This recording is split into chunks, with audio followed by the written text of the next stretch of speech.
carnaval?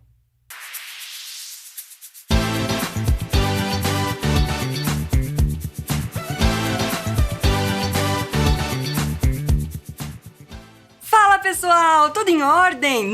Não tem problema. Eu sou Leila Bass e juntos a gente vai poder reorganizar os pensamentos aqui. Já vai deixando aí o seu joinha se o assunto desse vídeo te interessou. Se inscreve no canal pra gente aumentar essa comunidade de troca e ativa o sininho. Só assim você não vai ter chance de perder todo o assunto que a gente vai papear toda quarta-feira por aqui. Bora lá? Esse ano não tem carnaval. Você tá falando sério? Ih, rapaz. Alguns estados cancelaram, outros adiaram. Mas com a pandemia se espalhando com força, é bem provável que 2021 seja conhecido como o ano em que não teve carnaval. Mas você sabia que essa não foi a primeira vez que o carnaval teve sua data alterada aqui no Brasil? Isso já aconteceu outras 2 vezes, em 1892 e 1912. Na primeira vez, o carnaval foi adiado pelo ministro do Interior, motivado pelo lixo gerado pelo evento, já que naquela época a gente ainda comemorava o Entrudo. Guarda esse nome que eu vou falar disso mais pra frente. E então o carnaval foi adiado para 26 de junho, mas não foi respeitado e neste ano tivemos festa em fevereiro e em junho. A segunda vez foi em 1912, por causa da morte do Barão do Rio Branco, que era considerado um herói nacional na época. E em respeito a ele, a comemoração foi adiada para 6 de abril.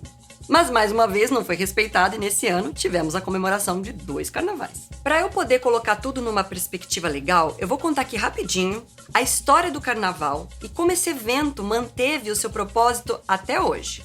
Começando pelo nome, carnaval. Essa palavra tem origem no latim, carnis levale, que literalmente significa retirar a carne.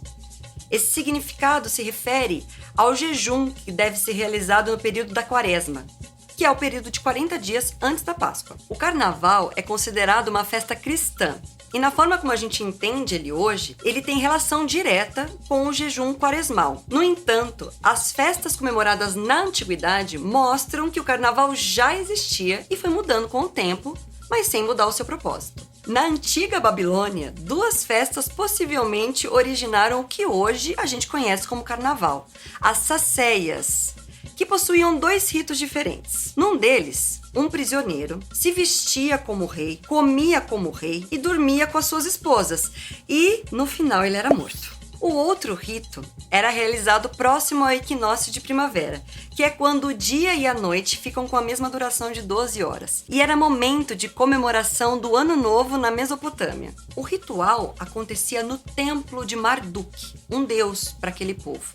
Nesse rito, o rei perdia todos os seus poderes e era surrado em frente à estátua de Marduk. Essa humilhação era para demonstrar a submissão do rei à divindade. O que havia em comum entre esses 2 ritos, essas celebrações, era essa inversão de papéis sociais. O carnaval também pode ser remetido às festas greco-romanas, os famosos bacanais, ou festas dionísicas para os gregos. Festas que eram dedicadas ao deus do vinho, Baco. Elas eram marcadas pela embriaguez e entrega aos prazeres da carne. Em Roma, ainda havia a Lupercalia, uma festa comemorada em fevereiro, que era considerado o mês das divindades infernais, mas também das purificações.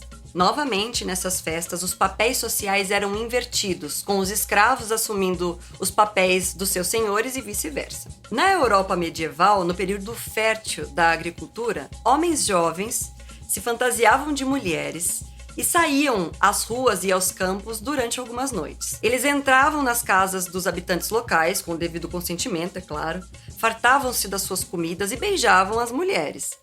Mais uma vez aqui, nós temos a inversão dos papéis sociais com os homens se vestindo de mulheres. A Igreja Católica via essas comemorações como algo pagão e não gostava dessa entrega das pessoas aos prazeres mundanos. Com essa concepção de inversão dos papéis, invertia-se também o papel de Deus com o diabo. Foi então que foi criada a quaresma para dar uma acalmada nos instintos da população e mais para frente se concentrou nesse período também essas festividades com o nome de Carnes Levale. Mas aí que chegamos ao Brasil!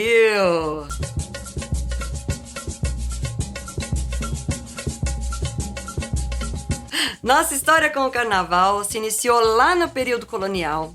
E uma das primeiras manifestações carnavalescas foi o entrudo, que eu falei lá no início do vídeo, que era uma brincadeira de origem portuguesa praticada pelos escravos como modo de zombaria pela repressão. Nela, as pessoas saíam às ruas atirando lama, urina, fezes e outras cocitas más umas nas outras. Eita, que nojo! O entrudo foi proibido em 1841, mas mesmo assim continuou sendo praticado até o início do século XX. Depois disso, vieram os cordões e ranchos, festas de salão, cursos, escolas de samba, afoxés, frevos e maracatus. E tudo isso foi incorporado às manifestações no Brasil, caracterizando o carnaval como a gente conhece ele hoje em dia. Mas toda essa contextualização foi para pegar um gancho para uma reflexão. Qual a dependência das pessoas com o carnaval? Por que ele é o feriado mais esperado do ano? Já que esse ano não teremos carnaval, que falta isso pode fazer para cada um de nós? À parte a importância socioeconômica cultural que existe dessa manifestação. É sabido que muitas pessoas vivem da cultura do carnaval, é o ganha-pão delas. É importante para fazer girar a nossa economia e o turismo. O carnaval é conhecido mundialmente e também para fazer valer e valorizar a cultura do nosso país. Mas, sinceramente falando, na hora de pular o carnaval, ninguém vai estar pensando nessas questões sociais, econômicas e culturais. As pessoas vão para se divertir. Mas umas pessoas gostam mesmo do feriado, o maior do ano, por sinal.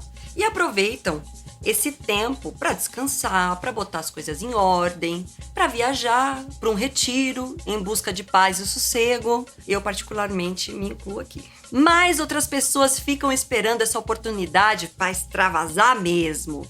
Andar quase sem roupa, ou se fantasiar do que quiser, beija um, beija dois, beija três, beber como se não houvesse amanhã. E tá tudo certo, cada um faz o que quer, cada um é dono da sua vida, se não prejudica o próximo, não é? Seja qual for a sua relação com o carnaval, outra grande questão é: por que algumas coisas são ok durante o carnaval e depois não são mais? Seja para esperar um feriado para descansar ou para extravasar mesmo, porque algumas coisas têm o aval durante o carnaval e também a valorização, e depois desse período parece que elas são esquecidas. Por exemplo, com relação à exposição do corpo. Desde os desfiles das escolas de samba até os bloquinhos de rua, a gente vê que as pessoas se sentem mais à vontade para expor seus próprios corpos. Se sentem com a liberdade de se vestirem assim sem serem julgadas. Se sentem mais à vontade de beber o quanto querem, de praticar esse excesso sem parecerem que são alcoólatras, mas que elas estão simplesmente se divertindo ali, curtindo o momento. A questão é a valorização da cultura durante o feriado, durante o carnaval, certo? Então, por que a nudez é normalizada no carnaval e tudo bem, a mulher tá pelada na rua, né? Principalmente as mulheres, mas quando a nudez aparece numa novela, numa foto, numa arte, é criticada? Por que no carnaval a pessoa que tá bebendo até cair, quase entrar em coma, é o cara que tá curtindo ali, e fora disso ele é um alcoólatra vagabundo? Parece que as regras do jogo durante o carnaval são aceitas por todos, e fora desse período elas são absurdas. O problema é não ter a continuação da cultura do carnaval durante o ano inteiro. Então, por exemplo, você vê escolas de samba fazendo enredos exaltando a cultura, principalmente a cultura indígena, ou às vezes a cultura negra, outras histórias do mundo, mas isso não vem ao caso. E quando acaba o carnaval, as pessoas não ligam mais para essas culturas. Enquanto durante o carnaval você vê os comentaristas falando, as pessoas abraçando esses sambas enredo, e depois tem as pessoas que estão rechaçando os índios e os negros e assim por diante. Parece que entra por um ouvido e sai pelo outro. É muito interessante essa postura de trazer à tona, de trazer para o foco esses assuntos. Mas parece que, do jeito como as coisas vão, parece que tem importância naquele momento e depois tudo se dilui. É óbvio que esse tipo de comportamento, principalmente relacionado à bebida, não é recomendável. Mas esses excessos não iam se sustentar mesmo, mas principalmente com relação à relação com o corpo, né? A gente vê fora do carnaval depois um artista utilizando o corpo nu para uma obra de arte e é visto com extrema condenação, mas no carnaval tudo bem. Não só o carnaval, como outros feriados que têm algum significado. Ou seja, por exemplo, no Natal. Quando você, um dia antes, está querendo matar o seu vizinho, no dia do Natal tá tudo bem, festa, saúde para você, que tudo seja bom. E no dia seguinte, no dia 26, você tá querendo matar o seu vizinho de novo. Exato. O amor, né? O cultivo ao amor só vale no Natal. Se você fizer no Natal, tá ok. A questão é a aplicação da cultura quando ela está ligada a um feriado. Porque quando o dia não é feriado, e por mais que esse dia represente uma cultura, a gente não aplica isso. Então a condenação não é existir esse comportamento, esse hábito no feriado, né? Então você expor o seu corpo durante o carnaval, ou beber durante o carnaval, ou fazer os temas das escolas de samba durante o carnaval, ou você demonstrar o amor ao próximo no Natal, ou até ligar para sua mãe no Dia das Mães e falar que a ama.